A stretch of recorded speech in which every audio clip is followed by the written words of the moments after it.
성경 319쪽입니다. 빌립보서 2장 5절에서 11절입니다.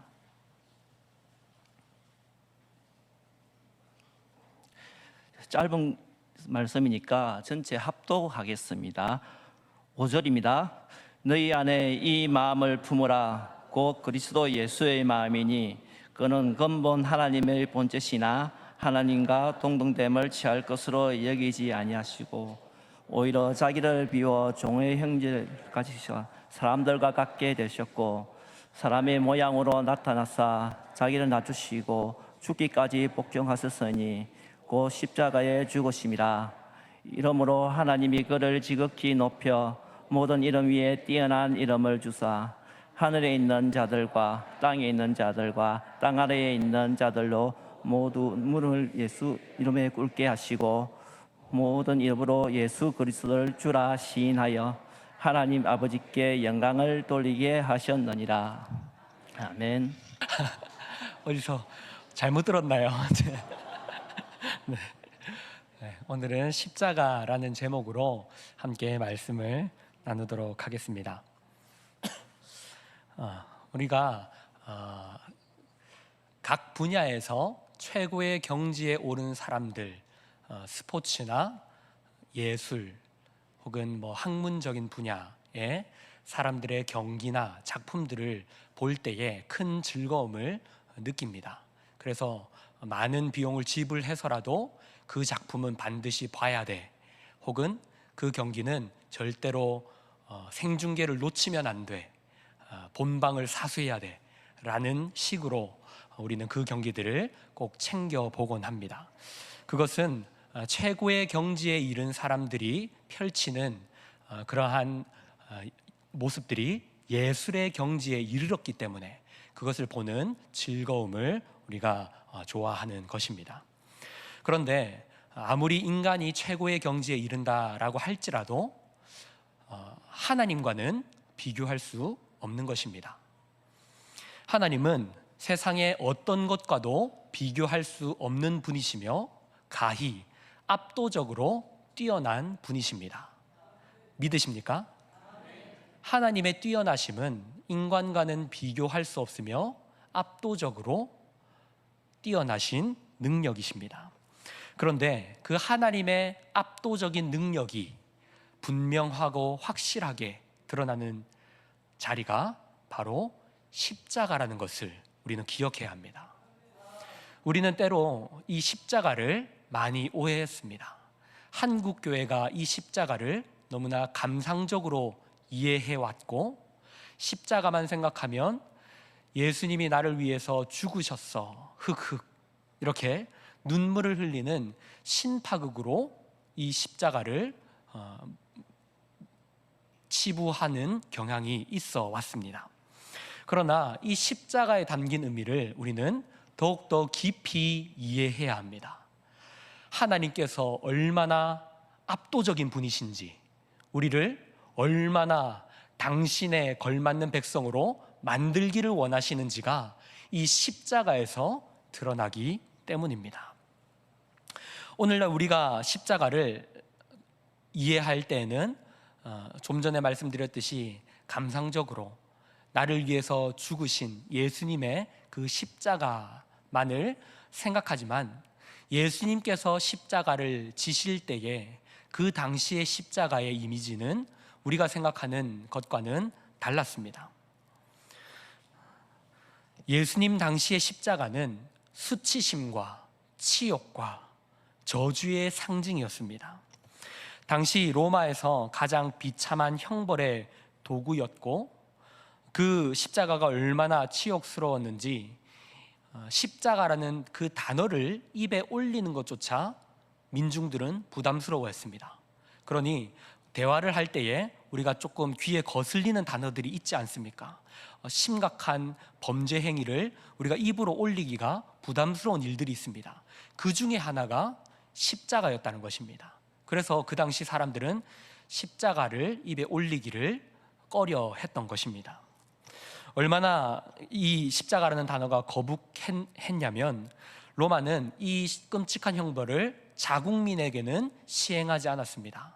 우리 국민에게는 차마 이러한 형벌을 시행할 수 없다라고 생각했기 때문입니다. 십자가형은 극심한 고통과 동시에 공개적인 처형으로 수치심을 안겨주는 형벌입니다. 우리는 지금 십자가를 바라만 봐도 은혜가 되고 마음이 뜨거워지고 그런 존재로 십자가를 여기고 있지만, 예수님이 그 십자가를 감당하시던 그 시절에는 그렇지 않았다는 것이죠. 우리는 여기서 이런 질문을 가져야 합니다. 전지전능하시고 온 세계의 주인이 되시는 그 하나님께서 왜 인간을 구원하시는 방법으로, 그 통로로 이 수치스러운 십자가를 사용하셨는가? 그 십자가라는 치욕적인 방식으로 왜 구원을 하셔야 했는가? 하나님께서는 원하시면 어떠한 방식으로도 구원을 이루실 수 있을 텐데 왜 하필이면 그 방식이 십자가여야만 했는가? 우리는 이러한 질문을 가져야 하는 것입니다. 십자가는 하나님께서 이루시는 구원이 어떠한 것인지, 우리를 어떠한 자리까지 이루고 끌고 가시려고 십자가를 통해서 구원을 이루시는지를 나타내는 자리입니다. 십자가를 통해서 구원한다는 것은 예수님께서 가장 밑바닥까지 내려가셔서 우리를 구원하셨기에 우리 또한 어떠한 자리에 떨어지고 절망의 자리에 내버려져도 우리는 결코 버려질 수 없으며 그 자리에서 구원을 얻게 되며 뿐만 아니라 하나님의 영광의 자리까지 예수 그리스도께서 그 십자가를 통하여 영광을 얻으셨던 것처럼 우리를 그 영광의 자리로 끌고 가신다라는 것을 이 십자가를 통해 나타내신다는 것입니다. 말이 조금 어렵습니다. 오늘 이 설교를 통해서 이 하나님의 뜻과 계획을 이해할 수 있게 되기를 바랍니다. 오늘 본문 빌립보서 2장 5절에서 8절까지 말씀을 다시 한 번 더 보도록 하겠습니다. 다시 한 번 더 5절에서 8절까지 말씀 읽어보도록 하겠습니다. 너희 안에 이 마음을 품으라. 곧 그리스도 예수의 마음이니 그는 근본 하나님의 본체시나 하나님과 동등됨을 취할 것으로 여기지 아니하시고 오히려 자기를 비워 종의 형체를 가지사 사람들과 같이 되셨고 사람의 모양으로 나타나사 자기를 낮추시고 죽기까지 복종하셨으니 곧 십자가에서 죽으심이라. 아멘. 예수님께서 낮아지시되 어디까지 낮아지셨느냐? 치욕의 상징인, 저주의 상징인 십자가를 지시기까지, 하늘 보좌를 버리고 종의 형체인 인간의 모습으로 이 땅에 오신 것으로도 만족하지 못하시고 인간의 모습 가운데 가장 비천하고 저주스러운 그러한 자리인 십자가의 자리까지 예수님께서 내려가셨다라는 것입니다. 그리고 그 십자가를 통하여 9절부터 11절의 말씀을 통해서 우리가 보았지만 영광을 받게 되신다는 것입니다. 이처럼 하나님의 영광은 세상의 방식과는 다릅니다. 세상은 권력과 지배와 성공을 통하여서 영광을 얻게 된다고 말하지만 하나님이 취하신 영광, 예수 그리스도께서 취하신 영광은 십자가의 자리였습니다. 십자가까지 낮아짐을 통하여서 그리스도께서는 영광을 얻으셨습니다. 자기를 비우시고 낮아지시고 그것을 통하여서 하나님의 성품과 하나님의 본질과 하나님의 어떠하심을 드러내신 것입니다. 십자가로 보이신 영광은 하나님은 폭력으로 세상을 지배하지 않으신다라는 사실입니다. 예수님께서 잡혀가실 때에 대제사장들은 하수인을 데리고 예수님을 잡으러 왔습니다. 그때 그 사람들을 보고 베드로는 칼을 꺼내서 말고의 길을 쳤습니다. 사실 우리가 이러한 마음으로 예수님을 섬기고 있지 않습니까? 예수님을 모욕하면 내가 죽는 한이 있더라도 가만히 두지 않는다. 예수님을 건들면 내가 가만두지 않는다. 그 어떤 사람이라도 내가 귀때기를 쳐서라도 그 사람을 예수님 근처에 얼씬도 못하게 하겠다. 이런 결연한 각오를 우리는 믿음이 좋은 것으로 여기진 않습니까? 하지만 예수님은 베드로에게 그만두라고 하십니다. 칼을 도로 칼집에 넣으라고 하십니다. 칼을 쓰는 사람은 칼로 망한다. 그러시면서 하시는 말씀이 더 대박입니다. 너희는 내가 힘이 없어서 잡혀가는 줄 아느냐? 아버지께서 원하시면 천사들의 12군단이라도 보내셔서 천사들을 12군단이라도 보내셔서 막을 수 있는 줄을 모르느냐? 하나님은 그렇게 하지 않으신다. 그렇게 말씀하시면서 베드로가 칼로 쳐서 잘린 말고의 길을 고쳐주십니다. 이것은 하나님이 만드시려고 하는 나라가 어떤 것인지를 예수님이 보여주시는 것입니다. 그리고 하나님은 우리를 어떠한 자리까지 만드시겠다라는 것을 이후에 십자가를 통하여서 온전하게 보여주시게 됩니다. 하나님은 폭력과 죄인들을 제거하는 것으로 하나님의 나라를 성취하는 것이 아니라 우리를 통하여서 하나님의 나라를 이루어 가십니다. 말고의 귀를 쳐서 대적들을 칼로 쳐서 하나님의 나라를 지켜내는 그런 방식이 아니라 우리가 자라나서 그리스도께서 십자가를 졌듯이 우리도 우리의 십자가를 져서 그리스도의 장성한 분량까지 우리가 성장하여서 하나님의 나라가 풍성해진다라고 말씀하십니다.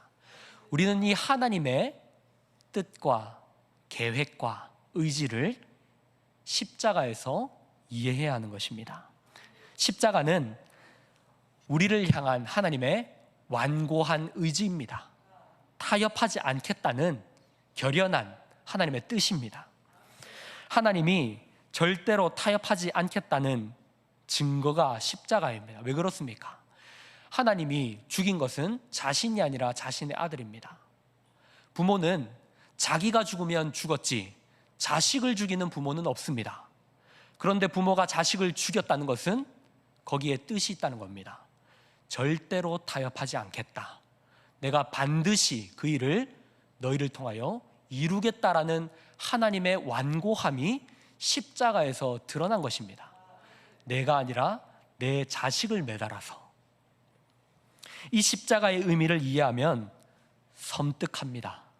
하나님이 우리를 절대로 포기하지 않으실 것이며 우리가 비명을 지르고 소리를 치고 도망가려고 해도 도망갈 수 없는 하나님이 기어코 그 자리까지 우리를 끌고 가셔서 그렇게 만드시겠다라는 것을 십자가를 통하여 보여주셨기 때문입니다. 오늘 우리가 읽었던 본문 그 다음 12절에 두렵고 떨림으로 구원을 이루라는 말이 나옵니다. 이 말이 이런 것입니다. 하나님께서 우리를 공포심으로 몰아넣고 협박하여서 너희들 두렵고 떨림으로 잘 지켜를 말하는 것이 아니라 하나님의 이 놀라운 뜻을 이해하게 되면 섬뜩합니다. 그래서 그 하나님의 뜻을 두렵고 떨림으로 따라가게 되는 것입니다. 그런 의미에서 이 말씀이 주어져 있는 것입니다. 십자가 사건은 하나님이 우리를 얼마나 사랑하시는지를 확증하는 사건이며 동시에 우리를 어느 자리까지 끌고 가시겠다라고 보여주시는 하나님의 의지입니다. 이런 것들을 이해하게 되면 그저 기쁨으로 감사함으로만 따라가야 하는데 그렇게 하는 것이 쉽지 않다는 것을 알게 됩니다. 우리의 신앙생활은 복합적입니다. 우리는 물론 감사하는 것이 지당합니다. 하지만 우리가 연약하여서 그 하나님의 놀라우신 뜻에 끌려가게 될 때에 우리는 불평하고 원망하고 끌려가게 되는 겁니다. 그러나 그 가운데 하나님의 뜻을 깨달으면서 하나님을 경외하며 따라가게 되는 것입니다. 오늘 본문 9절에서 11절의 말씀을 다시 한 번 더 우리 함께 읽어보도록 하겠습니다. 9절에서 11절입니다. 이러므로 하나님이 그를 지극히 높여 모든 이름 위에 뛰어난 이름을 주사 하늘에 있는 자들과 땅에 있는 자들과 땅 아래에 있는 자들로 모든 무릎을 예수의 이름에 꿇게 하시고 모든 입으로 예수 그리스도를 주라 시인하여 하나님 아버지께 영광을 돌리게 하셨느니라. 아멘. 예수님께서는 그 치욕의 자리, 그 저주의 자리, 모든 사람이 두렵고 가기를 싫어하는 그 자리까지 가십니다. 그 자리에 가셔서 모든 욕을 받아내십니다. 왜곡과 누명과 저주와 속임수와 그 모든 욕을 받아내심으로 예수님께서는 부활하셔서 하나님의 영광을 성취하십니다. 예수님은 이렇게 우리를 그냥 너희가 그 자리까지 가봐 하면서 던지는 것이 아니라 직접 그 사망의 자리까지 내려가셔서 하나님이 없는 자리가 없게 하시고 우리와 영원토록 함께 하시겠다라는 것을 몸소 그의 삶을 통하여서 우리에게 보여주셔서 우리와 한시도 떨어지지 않겠다라는 것을 보여주시는 그 일을 완성하십니다. 이것이 바로 예수님께서 보여주신 임마누엘입니다. 임마누엘은 그저 말로만 하신 것이 아니라 예수 그리스도의 삶을 통하여서 보여주신 것이며 그리고 영원히 함께 하겠다라는 것을 약속하시며 우리도 예수의 길을 걸어가도록 하시는 것이 임마누엘의 사건입니다. 마태복음 20장 28절에서 예수님은 하나님의 나라의 본질을 이렇게 설명하십니다. 인자가 온 것은 섬김을 받으려 함이 아니라 도리어 섬기려 하고 자기 목숨을 많은 사람의 대속물로 주려 함이니라. 세상은 강자가 약자를 지배한다고 말하지만 하나님 나라는 강자가 약자를 섬기는 나라입니다.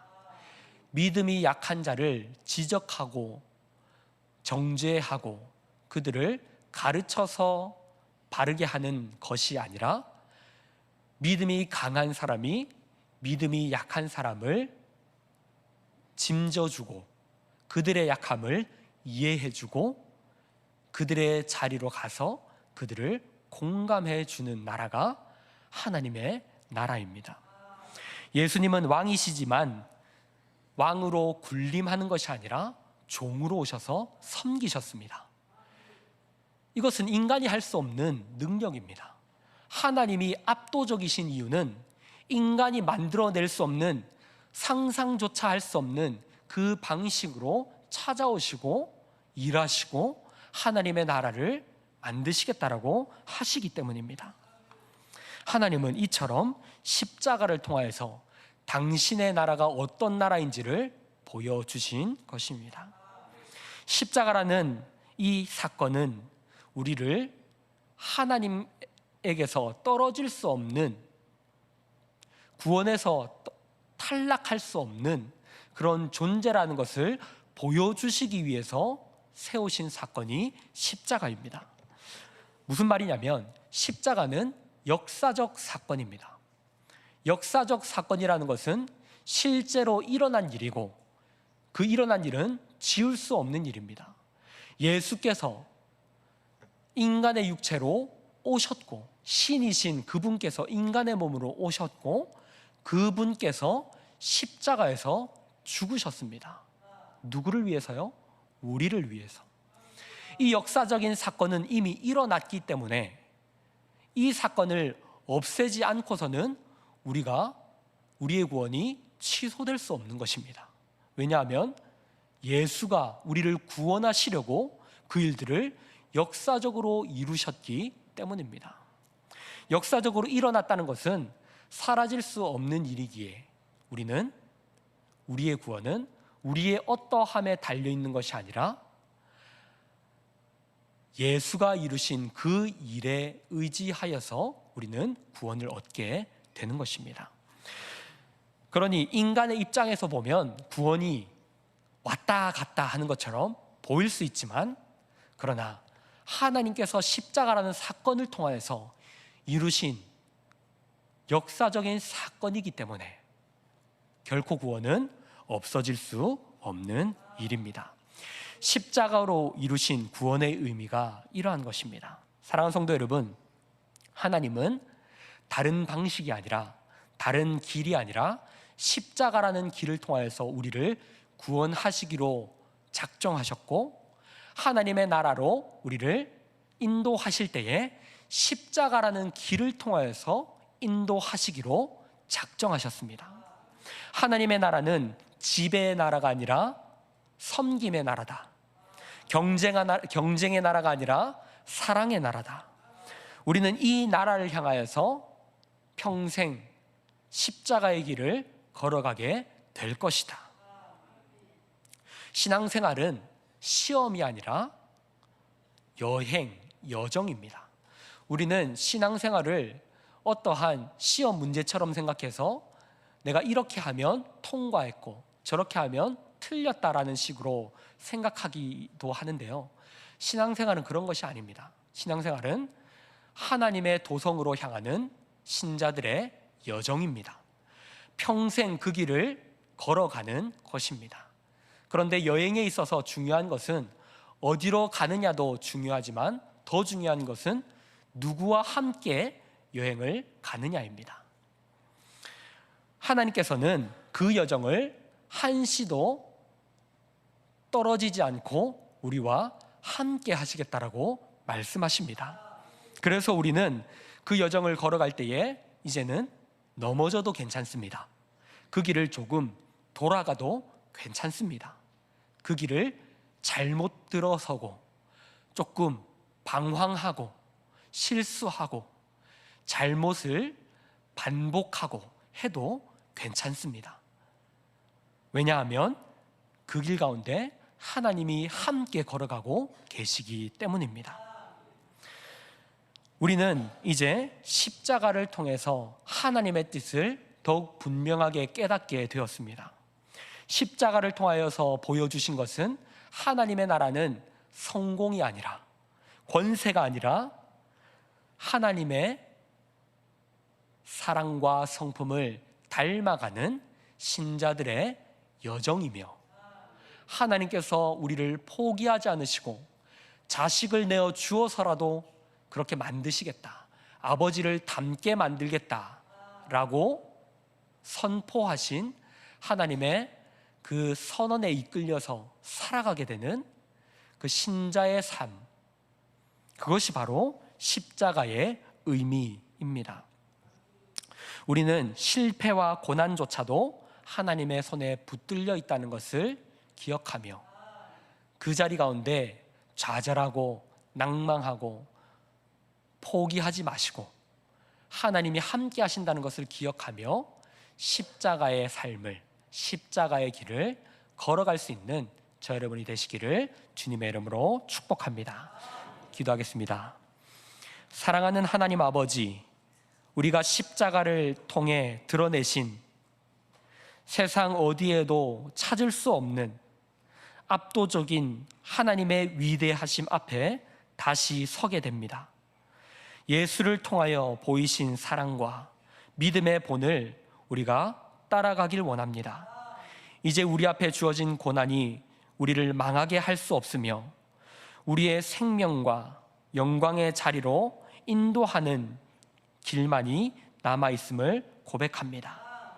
우리를 끝까지 포기하지 않으시는 하나님의 사랑으로 우리의 여정을 감당케 하여 주시옵소서. 예수님의 이름으로 기도드립니다. 아멘.